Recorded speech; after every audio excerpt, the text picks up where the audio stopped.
ஆனா வர்றது அவ்வளவு சாதாரண ஆள் இல்ல. சமீபத்துல மோகன்லால் அவர்களுடைய நடிப்புல வெளிவந்த எம்புரான் படம் கடுமையான சர்ச்சைகளுக்கு உள்ளாகி இருக்கு அப்படின்னு தான் சொல்லணும்.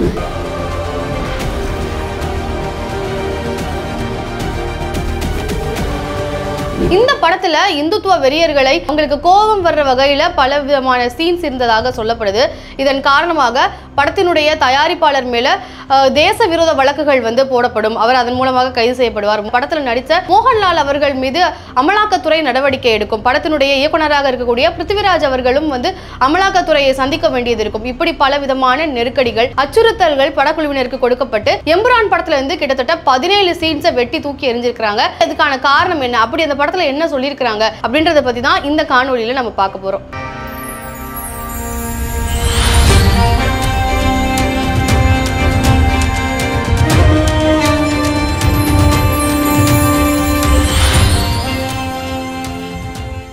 சமீபத்திய அரசியலை பார்க்கும் பொழுது மதவாத அரசியல் அப்படின்றது நடந்துட்டு இருக்கு. இந்த மதவாத அரசியல் மூலமாக மக்கள் எந்த அளவுக்கு பாதிப்படைகிறாங்க, மக்களினுடைய வழிகள் என்னென்ன அப்படின்றத ஒரு திரைப்படம் வாயிலாக ஒரு கலை வடிவத்துல வந்து சொல்றதுக்கான ஒரு சுதந்திரம் கூட இல்லாத ஒரு நிலை, ஒரு அவல நிலை வந்து தற்போது இருக்கு அப்படின்றதுக்கு ஒரு பெரிய எடுத்துக்காட்டு தான் எம்புரான் திரைப்படம் அப்படின்னு தான் சொல்ல முடியும். எம்புரான் படத்தை பொறுத்த வரைக்கும் ஒரு மதவாத சக்திகளால் அவங்களுக்கு கொடுத்த நெருக்கடிகள் மூலமாக, படக்குழுவினருக்கும் படத்துக்கும் கொடுத்த நெருக்கடிகள் மூலமாகத்தான் தற்போது இந்த அளவுக்கு சர்ச்சைகளுக்கு உள்ளாகி இருக்கு எம்புரான் திரைப்படம். எம்புரான் திரைப்படத்தை பொறுத்த வரைக்கும் இந்துக்களை வந்து கேவலப்படுத்தியிருக்கிறாங்க.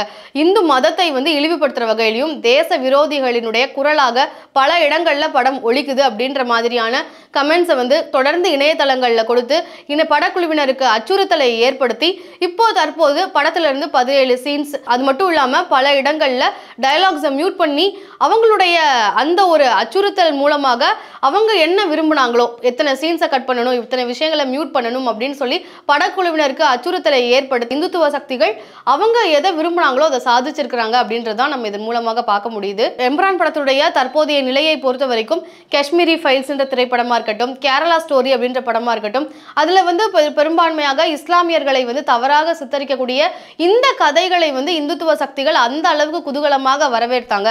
ஆனா ஒரே ஒரு காட்சியை, அதாவது ஒரு சின்ன துளியை மட்டுமே, குஜராத் கலவரத்தின் போது என்ன நடந்தது அப்படின்ற உண்மையை வந்து எம்புரான் திரைப்படத்துல ஒரு சின்ன பகுதியாக வச்சதுக்கு விளைவாகவே வந்து கிட்டத்தட்ட 17 சீன்ஸை வந்து கட் பண்ணியிருக்கிறாங்க.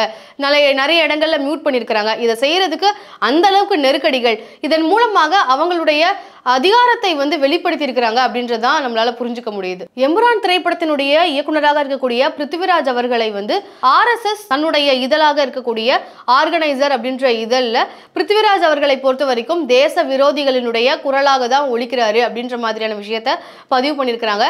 அது எப்போ தெரிய வருது, பிருத்திவிராஜ் அவர்கள் தேச விரோதி அப்படின்றது எப்போ தெரிய வருது அப்படின்னா, ஒரு மத்திய அரசு வந்து நவீனப்படுத்தணும், அதாவது ஐலாண்ட்ஸ் எல்லாத்தையும் நவீனப்படுத்தணும் அப்படின்ற ஒரு விஷயத்த சொல்லும் பொழுது பிருத்திவிராஜ் அவர்கள் லட்சத்தீவுகளை காப்போம் அப்படின்ற ஒரு முழக்கத்தை, அப்படின்ற ஒரு பிரச்சாரத்துல ஈடுபட்டவர்கள்ல பிருத்திவிராஜ் அவர்களும் ஒருவர். இதன் மூலமாகத்தான் அவர் வந்து ஒரு தேச விரோதிகளின் குரலாக ஒலிக்கிறார் அப்படின்றது இந்த ஒரு விஷயத்தின் மூலமாக தான் தெரிய வந்தது அப்படின்ற விஷயத்த அவங்களுடைய ஆர்கனைசர் அப்படின்ற அவங்களுடைய இதழில் பதிவு பண்ணியிருக்கிறாங்க. அது மட்டும் இல்லாம பிருத்திவிராஜ் அவர்களை பொறுத்த வரைக்கும் CAA அப்படின்ற அந்த ஒரு விஷயத்துல ஜாமியா மாணவர்களுக்கு ஆதரவாக குரல் கொடுத்தாரு. CAAக்கு எதிராக நிறைய போஸ்டர்ஸை வந்து அவருடைய இணையதளங்கள்ல வந்து பதிவிட்டாரு. இதன் மூலமாக அவர் ஒரு தேச விரோதி அப்படின்றது தெரிய வருது அப்படின்ற மாதிரியான விஷயங்களை பதிவு பண்ணியிருந்தாங்க. எம்புரான் படம் ஆரம்பிக்கும் பொழுது காட்சிகளும் சரி, கதாபாத்திரங்களும் சரி, அது வெறும் கற்பனையே அப்படின்ற மாதிரி குறிப்பிட்டிருந்தாங்க. ஆனா படத்தை பொறுத்த வரைக்கும் ஒரு கருத்தியலை, ஐடியாலஜிஸை திணிக்கிற வகையில தான் இருந்தது அப்படின்னு சொல்லி RSS தங்களுடைய இதழான ஆர்கனைசர் அப்படின்ற இதழில் பதிவிட்டிருக்கிறாங்க. RSS இப்படி தங்களுடைய எதிர்ப்பை நேரடியாகவே அவங்களுடைய இதழ் மூலமாக தெரிவித்த பிறகு மோடி அரசு அவங்களுடைய அதிகாரத்தை பயன்படுத்தி பல விஷயங்கள் செய்ய ஆரம்பிச்சாங்க. அப்படித்தான் இந்த படக்குழுவினருக்கு பல நெருக்கடிகள் வரும். நீங்க விரும்பத்தகாத விஷயங்கள் எல்லாமே வந்து நடக்கும். படத்துல வந்து நீங்களே சில விஷயங்களை கட் பண்ணிட்டீங்க அப்படின்னா விட்டுறலாம், அப்படி இல்லைன்னா உங்களுக்கு நீங்க விரும்பாத விஷயங்கள் எல்லாமே உங்களுக்கு நடக்கும் அப்படின்ற மாதிரியான விஷயங்கள் மூலமாக எச்சரித்தாங்க. மெயினா மலையாள சினிமா இண்டஸ்ட்ரியில கேரளாவில் இருக்கக்கூடிய பாஜகவின் பிரமுகர்கள் மூலமாக மலையாள சினிமா இண்டஸ்ட்ரியவே வந்து மிரட்டினாங்க அப்படின்ற மாதிரியான செய்திகளும் வெளியாகி இருக்கு. இதுக்கு முழுக்க முழுக்க காரணம் மோடி அரசு. RSS தன்னுடைய எதிர்ப்பை தெரிவித்து அவங்களுடைய எதிர்ப்பை பதிவு பண்ணதுக்கு அப்புறமா மோடி அரசு அதை வந்து திட்டவட்டமாக இந்த படத்துக்கான ஒரு நெருக்கடியை வந்து கொடுக்கணும் அப்படின்றத முடிவு செஞ்சுட்டாங்க. அப்படின்றது தான் இப்போ தற்போதைய பேசும் பொருளாக மாறி இருக்கு. இப்படி படக்குழுவுக்கு பல நெருக்கடிகள் கொடுத்ததன் விளைவாக என்னதான் மோகன்லால் அவர்கள் வந்து மக்கள் மத்தியில ஒரு பெரிய நடிகராக இருந்தாலும், மக்களால் விரும்பக்கூடிய நடிகராக இருந்தாலும், அவர் ஒரு நடிகர் தான், அவர் ஒரு அரசியல்வாதியோ அல்லது ஒரு சமூக போராளியோ கிடையாது. அப்போ அவருக்கு வரக்கூடிய நெருக்கடிகள்ல இருந்து தப்பிக்கிறதுக்கு அவர் பின்வாங்க தான் செய்வாரு அப்படின்றதுல எந்த ஒரு மாற்று கருத்தும் இல்லை. ஆனா பிருத்திவிராஜ் அவர்கள், இயக்குனரான இருக்கக்கூடிய பிருத்திவிராஜ் அவர்கள், அவருடைய கருத்தியலுக்கு அவரு தன்னுடைய படத்துல என்னென்ன கருத்துக்கள் வச்சிருக்கிறாரோ அது முழுக்க முழுக்க அவருடைய சிந்தனை, அவருக்கு என்ன தோணுதோ அதுல வந்து எந்த ஒரு தவறும் இல்லை அப்படின்ற காரணத்தினால அவர் வந்து எந்த விதத்திலையுமே வந்து மன்னிப்பு கேட்கல அப்படின்றத பார்க்க முடியுது. ஆனா படத்தினுடைய தயாரிப்பாளர் கிட்டத்தட்ட 180 கோடி வந்து செலவிட்டு படத்தை எடுத்திருக்கிறாரு அப்படின்றப்போ சில சமரசங்களை செஞ்சுதான் ஆகணும் அப்படின்ற அடிப்படையில படத்துல இருந்து சில காட்சிகளை வந்து எடுக்கிறதுக்கும் சில இடங்கள்ல மியூட் பண்றதுக்கும் வந்து ஒத்துழைச்சிருக்கிறாரு அப்படின்றதான் பார்க்க முடியுது. இதன் மூலமாக படத்துக்கு வந்து ஒரு நல்ல வரவேற்பு இருக்கு.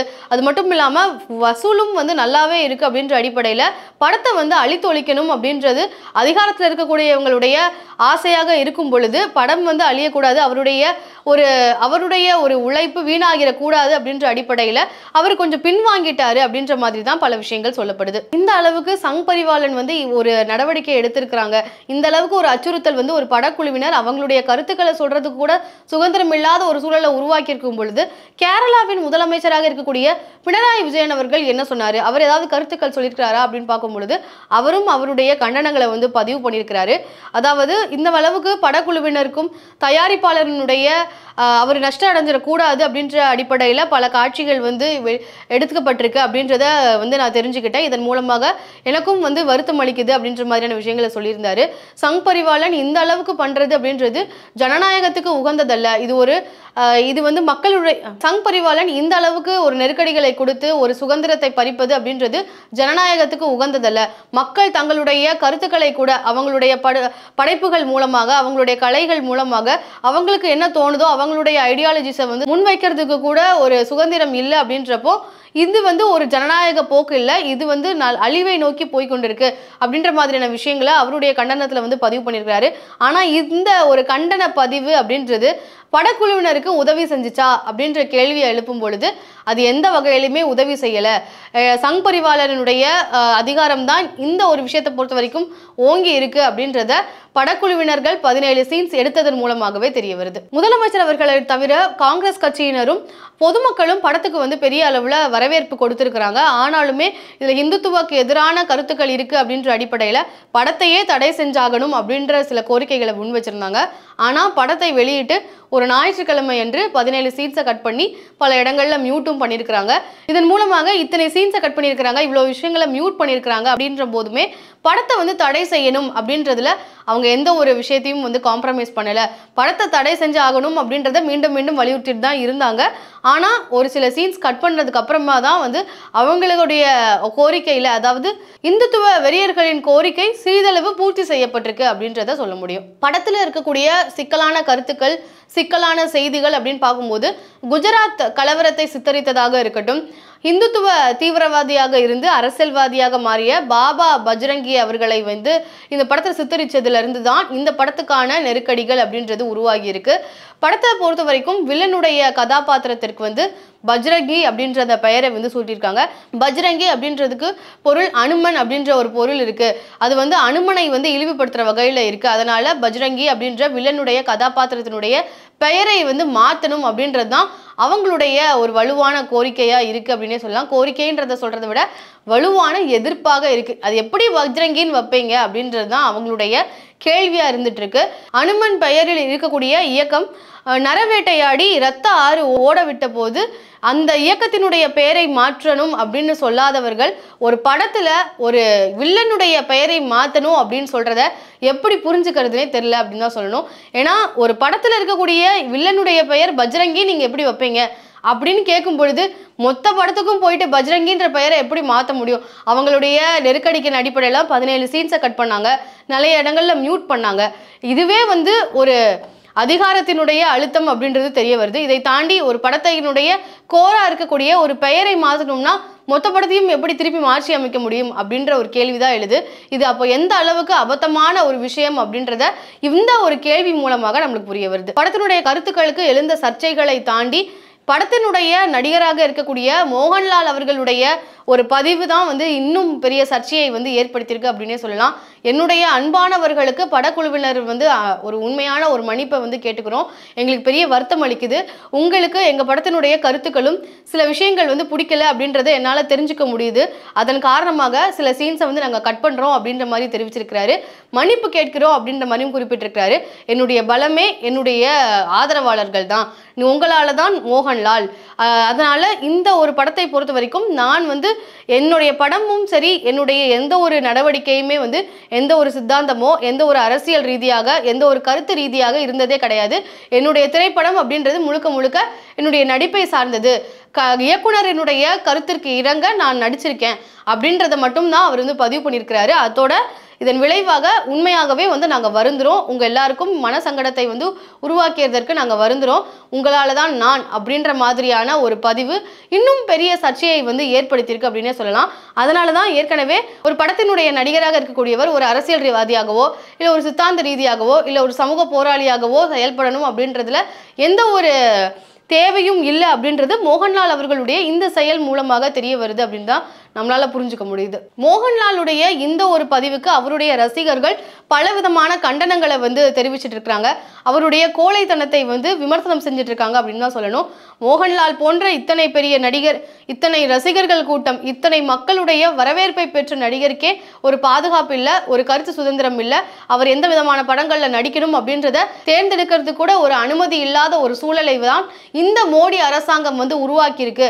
அப்படிப்பட்ட ஒரு நெருக்கடிக்கு இணங்கி மோகன்லால் அவர்கள் அவருடைய இந்த ஒரு பதிவு அப்படின்றது மோகன்லால் தான் வெக்கப்படணும் அப்படின்ற மாதிரியான சில கருத்துக்களை அவருடைய ரசிகர்களும் பொதுமக்களும் பகிர்ந்துட்டு இருக்கிறாங்க. இந்த மாதிரியான விஷயங்களை பொறுத்த வரைக்கும் இந்தியாவில் மட்டும்தான் இந்த அளவுக்கு ஒரு அச்சுறுத்தல் வந்து நடத்த முடியும், இந்த அளவுக்கான ஒரு விஷயம் வந்து நடக்குது அப்படின்றத பார்க்க முடியுது. ஏன்னா அமெரிக்கா மாதிரியான ஒரு சக்தி பொருந்திய ஒரு நாட்டில் கூட அமெரிக்கா இஸ்ரேலுக்கு சப்போர்ட் பண்ணுறதை எதிர்த்து விமர்சிக்கிற வகையில் திரைப்படங்கள் வெளியாகியிருக்கு. ஸ்ரீலங்காவை பொறுத்த வரைக்கும் சிங்கள வெறிக்கான எதிர்த்து சிங்கள வெறியர்களை சுட்டிக்காட்டுற வகையில் ஒரு சில படங்களும் வந்து வெளியாகியிருக்கு. ஆனால் இந்தியாவில் மட்டும்தான் இந்துத்துவ வெறியர்களால் இஸ்லாமியர்களுக்கான ஒரு வெறுப்புணர்வை புகற்ற வகையில், ஒரு மதவாதத்தை போற்றக்கூடிய வகையில், ஒரு சாதிய ரீதியான வன்கொடுமைகள், இந்த மாதிரியான விஷயங்களுக்கு எதிர்த்து குரல் கொடுப்பதற்காக எந்த ஒரு படங்களுமே வெளிவரக்கூடாது அப்படின்றதுல திட்டவட்டமா இருக்கிறாங்க அப்படின்றதுக்கு எம்புரான் போன்ற படங்களே ஒரு சாட்சி அப்படின்னு சொல்லலாம். இந்த மாதிரியான ஒரு சூழல் அப்படின்றது ஜனநாயகத்துக்கே எதிரானது. ஜனநாயக அழிவுக்கு காரணமே இந்த மாதிரியான செயல்கள் தான். ஆனால் அமெரிக்கா போன்ற நாடுகள்லேயே அதுக்கான ஒரு சுதந்திரம் இருக்கும் பொழுது இந்தியாவில் ஒரு மதவாத சக்தி நினைச்சா எந்த அளவுக்கு ஒரு அடக்குமுறையை கொண்டு வர முடியும் அப்படின்றது தான் நம்மளால இதன் மூலமா பார்க்க முடியுது. இது மட்டும் இல்லாமல் இதன் மூலமாக எம்புரான் படத்துக்கு எந்த மாதிரியான அடக்குமுறைகள் நடந்திருக்கு, 17 சீன்ஸ் கட் பண்ணியிருக்கிறாங்க, மியூட் பண்ணியிருக்கிறாங்க. ஒரு உண்மை சம்பவங்களை சிறிதளவுக்கு சொல்றதுக்கே இந்த அளவுக்கு நெருக்கடிகள் இருந்திருக்கு. ஆனா அதே மாதிரி ஒரு பொய்யான சம்பவம், கேரளா ஸ்டோரி மாதிரியோ இல்லை காஷ்மீரி ஃபைல்ஸ் போன்ற மாதிரியான படங்களை ஊக்குவிக்கிற மாதிரி வரலாற்றை வந்து திரிக்கிற வகையில ஒரு தவறான கருத்துக்களை மக்களிடம் கொண்டு போய் சேர்க்கறதுக்கு என்னெல்லாம் செய்யணுமோ அதை செஞ்சுட்டு இருக்காங்க அப்படின்றத நம்மளால பார்க்க முடியுது. இதை தாண்டி சந்தோஷ் அப்படின்ற ஒரு ஆஸ்கருக்கு தேர்ந்தெடுக்கப்பட்ட இந்தியாவில் தடை செய்யப்பட்டிருக்கு. இந்த படத்தை பொறுத்த வரைக்குமே வட மாநிலங்கள்ல எந்த மாதிரியான சாதிய ரீதியான வன்கொடுமைகள் நடக்குது, பெண்களுக்கு எதிரான பாலியல் வன்கொடுமைகள் எந்த மாதிரி இருக்கு, இஸ்லாமிய வெறுப்புகள், இதனை பற்றி எல்லாம் அந்த படத்துல வந்து சுட்டி காமிச்சிருக்கிறாங்க. இதற்கு விளைவாகவே அந்த படத்தை வந்து இதே மாதிரி எம்புரான் படம் மாதிரியே அதுல சில சீன்ஸை கட் பண்ணுங்க, மியூட் பண்ணுங்க அப்படின்ற மாதிரியான நெருக்கடியை கொடுத்திருக்கிறாங்க. ஆனா படக்குழுவினர் சிறிதளவும் வந்து அஞ்சாத காரணத்தினால அந்த படத்தையே இந்தியாவில் தடை செஞ்சிருக்கிறாங்க. இந்த மாதிரியான சூழல் வந்து எந்த அளவுக்கு அச்சத்தை ஏற்படுத்துது அப்படின்றத நம்மளே புரிஞ்சுக்கணும். ஏன்னா ஒரு கருத்து சுதந்திரம் இல்லாத ஒரு சூழல் இந்தியாவில் உருவாகிட்டு இருக்கு அப்படின்றத நம்மளால இது மூலமா பார்க்க முடியுது. ஏன்னா இதுக்கு முன்னாடி நீயா நானா அப்படின்ற ஷோல வந்து மும்மொழி கொள்கை பற்றின ஒரு டிபேட்டே வந்து பப்ளிஷ் பண்ண முடியாத அளவுக்கு நெருக்கடிகள் வந்திருக்கு. விகடன் போன்ற ஒரு பிரபல நாளிதழிலேயே வந்து ஒரு புகைப்படம் வந்ததற்கு, அது மத்திய அரசுக்கு எதிராக வந்த புகைப்படம்ன்ற காரணத்தினாலேயே அவங்களுடைய வெப்பேஜ் வந்து பிளாக் செய்யப்பட்டிருக்கு. அப்படின்றப்போ எந்த அளவுக்கு அடக்குமுறை இருக்கு அப்படின்றத நம்மளால புரிஞ்சுக்க முடியுது. இந்த வீடியோ வாயிலாக இந்த கருத்துக்களுக்கு உங்களுடைய பார்வை என்ன அப்படின்றத கண்டிப்பா பதிவிடுங்க. நன்றி.